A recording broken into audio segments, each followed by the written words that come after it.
Good afternoon, D&D, TikTok, and beyond, and welcome to Roll for Sandwich, the series where I let fate decide my lunch. Let's go. This episode of Roll for Sandwich is sponsored by Renegade Game Studios and their new project, the Welcome to Night Vale role-playing game. That's right, the acclaimed paranormal satire podcast is now an RPG just in time for spooky season. Whether you're a longtime fan of the podcast or just like weird stuff, Night Vale has something for you. To learn more or back the project, visit the link on screen or in my bio. And without any further ado, let's get rolling. 6 pizza slices. Got 2 slices of cheese pizza, courtesy of Big Rico's Pizza. Got some nice taxidermy while I was there, too. Next up, let's roll for main. 4 meatballs. Can't think of a better topping for this pizza than balls of indeterminate meat. They've been warmed up and I'm cutting them in half so they don't roll off of our slice of pizza here. Not a bad few rolls starting out here. Honestly, I'm just happy not to have fish again. Next up, let's roll for cheese. 3 Peppadew cheddar. Still working our way through this block of Peppadew cheddar.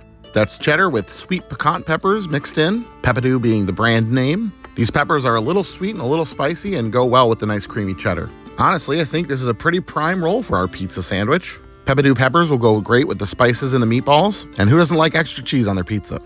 Next up, let's roll for roughage. 4 rambutan and 12 roll twice. All right, let's roll twice for that 12. 9 Peppadew and 10 pickles. Rambutan, also called hairy lychee, is a fruit native to Southeast Asia. They have a white translucent flesh and a pit in the middle. They have a mild, slightly acidic flavor that I would say most closely resembles a grape.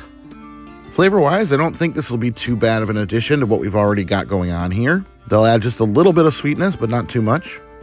Once again, we roll the Peppadew peppers with our Peppadew cheese. Either the dice gods don't think there's enough peppers in the cheese already, or I'm being haunted by the ghost of the Peppa Pig.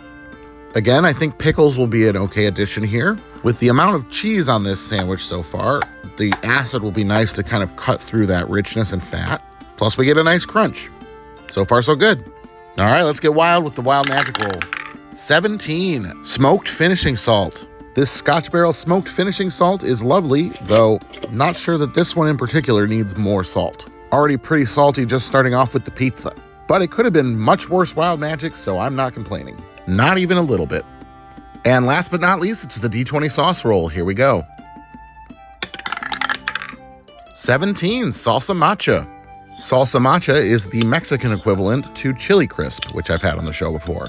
It's chili oil with nuts and seeds, garlic, stuff like that. Very delicious. It's actually phenomenal on pizza, and I'm a sucker for anything with a good crunch.